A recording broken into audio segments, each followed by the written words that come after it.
అందరికీ నమస్కారం. నేను మీ కొర్వి వినయ్ కుమార్.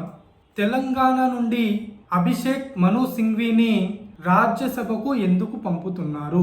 ఈ ప్రశ్న చాలా మందికి ఉత్పన్నమవుతుంది. నిజానికి అభిషేక్ మను సింఘ్వీ సుప్రీంకోర్టు సీనియర్ న్యాయవాది. రాజకీయాల గురించి తెలిసిన ప్రతి ఒక్కరికి కూడా ఆయన ఒక సుపరిచితుడే. ఆయన ప్రస్తుతం కాంగ్రెస్ పార్టీకి నేషనల్ స్పోక్స్ పర్సన్గా పనిచేస్తున్నారు. అలానే కాంగ్రెస్ వర్కింగ్ కమిటీ మెంబర్ కూడా. అలానే చాలాసార్లు ఇప్పటికే రాజ్యసభ సభ్యుడిగా పనిచేసిన అనుభవం కూడా ఆయనకు ఉంది. అయితే చాలామంది సుప్రీంకోర్టు సీనియర్ న్యాయవాదులు రాజ్యసభకు వెళ్తూ ఉన్నారు. అందులో కొంతమంది కంటిన్యూస్గా వెళ్తున్నారు. అందులో అభిషేక్ మను సింఘ్వీ కూడా ఒకరు. అంతకుముందు కపిల్ సిబాల్, జయరాం రమేష్ వీళ్ళందరూ కూడా ఒక విధంగా చెప్పాలి అంటే రాజ్యసభకు శాశ్వత సభ్యులుగా వ్యవహరిస్తున్నారనే చెప్పాలి. ఒకసారి టర్మ్ అయిపోయిన తర్వాత మరోసారి కూడా ఇంకో టర్మ్లో వాళ్ళు రాజ్యసభ సభ్యులుగానే ఉంటున్నారు. ఎక్కడ రాజ్యసభ పదవి ఖాళీ అవుతే అక్కడికి వెళ్ళి అక్కడి నుంచి నామినేట్ అయ్యి వీళ్ళు వస్తున్నారు. వీళ్ళకి పార్టీలతో కూడా సంబంధం లేదు. నిజానికి వీళ్ళందరూ కూడా కాంగ్రెస్ పార్టీ సీనియర్ నాయకులు. కానీ రాజ్యసభ ఎన్నికలు వచ్చేసరికి వీళ్లకు పార్టీలతో సంబంధం లేకుండా ఇతర పార్టీల మద్దతుతో రాజ్యసభ సభ్యులుగా ఎన్నికవుతున్నారు. నిజానికి 2018లో ఇదే అభిషేక్ మను సింఘ్వీ ఇండిపెండెంట్ అభ్యర్థిగా పోటీ చేసి తృణమూల్ కాంగ్రెస్ యొక్క మద్దతుతో రాజ్యసభ సభ్యుడిగా ఎన్నికయ్యారు. 2018లో అటు కాంగ్రెస్ పార్టీకి ఇటు తృణమూల్ కాంగ్రెస్కి పచ్చగడ్డి వేస్తే బగ్గుమనేలా పరిస్థితులు ఉన్నాయి. అలాంటి పరిస్థితుల్లో కాంగ్రెస్ పార్టీ సభ్యుడిగా ఉన్నటువంటి అభిషేక్ మను సింఘ్వీ ఇండిపెండెంట్గా పోటీ చేసి తృణమూల్ కాంగ్రెస్ మమతా బెనర్జీ మద్దతుతో రాజ్యసభకు ఎన్నికయ్యారు.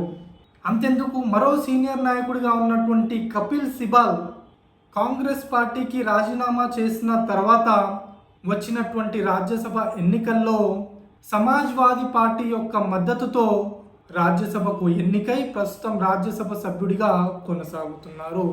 ఇలా చూసుకుంటే అనేక ఉదాహరణలు ఉన్నాయి.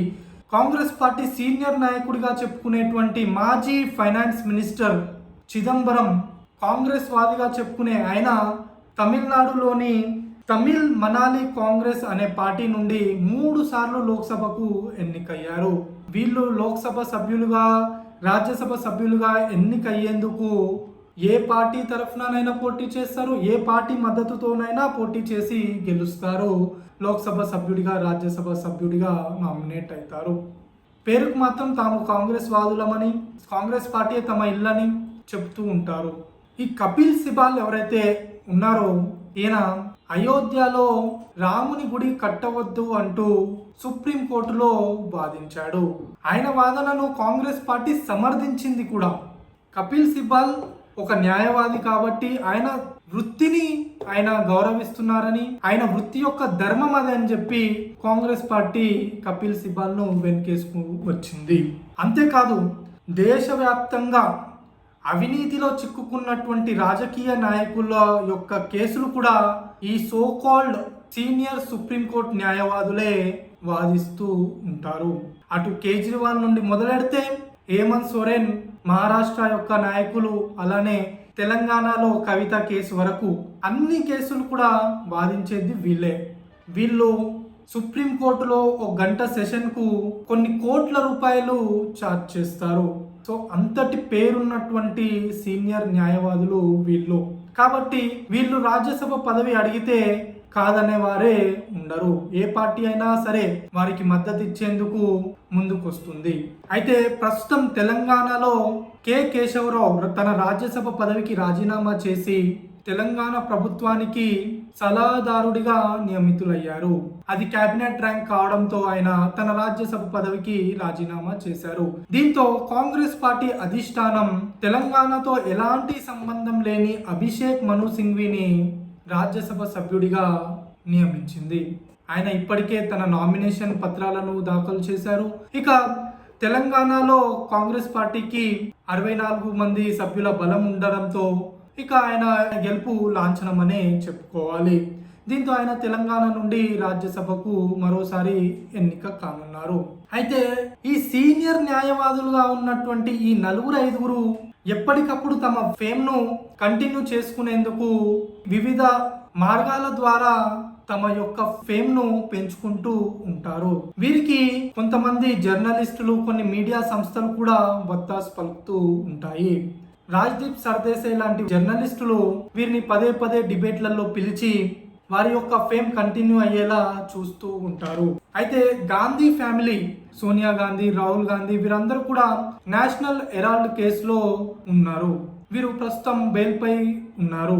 అయితే వీరి కేసులను కూడా వాదిస్తుంది ఈ సో కాల్డ్ సీనియర్ సుప్రీంకోర్టు న్యాయవాదులే.